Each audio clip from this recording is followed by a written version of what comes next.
Iran ইসরায়েলকে কিসের জোরে কোণ ঠাসা করতে সক্ষম যদি পূর্ণাঙ্গ একটা যুদ্ধ শুরু হয়ে যায় তাদের মধ্যে?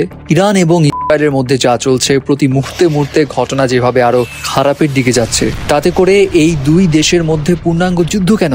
তৃতীয় বিশ্বযুদ্ধ শুরু হওয়ার ভয় রয়েছে অনেকের মনে। কিন্তু সামরিক দিক দিয়ে ইরানের কাছে কি কি টেকনোলজি রয়েছে, কি কি কৌশল রয়েছে তাদের, যার বলে তারা ইসরায়েলকে কোণ ঠাসা করতে সক্ষম? চলুন একটু জেনে নেই। ইরানের সামরিক শক্তির একটা মেজর পার্ট হলো তাদের ব্যালিস্টিক মিসাইল এবং ড্রোন প্রযুক্তি।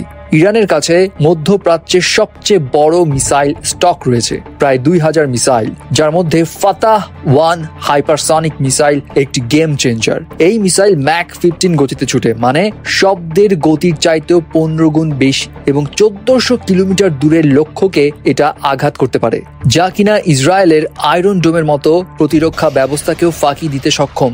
ফর এক্সাম্পল, এই যে জুন মাসে যেটা হলো, ইরান 270টি মিসাইল ছুড়েছিল এবং 22টি ইসরায়েলের প্রতিরক্ষা ভেদ করে তেল আবিবের মতো শহরে আছড়ে পড়ে। এছাড়া ইরানের আছে হাজার হাজার ড্রোন, যেমন শাহেদ 136। এটা খুব বেশি এক্সপেন্সিভ নয়, কিন্তু অত্যন্ত কার্যকর। এই ড্রোনগুলো ইসরায়েলের প্রতিরক্ষা ব্যবস্থাকে স্যাচুরেশন অ্যাটাক দিয়ে বিপাকে ফেলতে পারে। ধরুন, ইরান একসঙ্গে 500টি ড্রোন এবং মিসাইল ছুড়ল। ইসরায়েলের আয়রন ডোম হয়তো 80% আটকাতে পারবে, কিন্তু বাকি 20% তাদের শহরগুলোতে তাণ্ডব চালাবে। এবং এটাই হচ্ছে ইরানের শক্তি। ইরান যে শুধুমাত্র অ্যাটাকেই শক্তিশালী এমন নয়, তাদের ডিফেন্স সিস্টেমও কিন্তু বেশ উন্নত। তাদের রয়েছে বাফার 373 মিসাইল ডিফেন্স সিস্টেম, যেটা ইরানের গর্ব।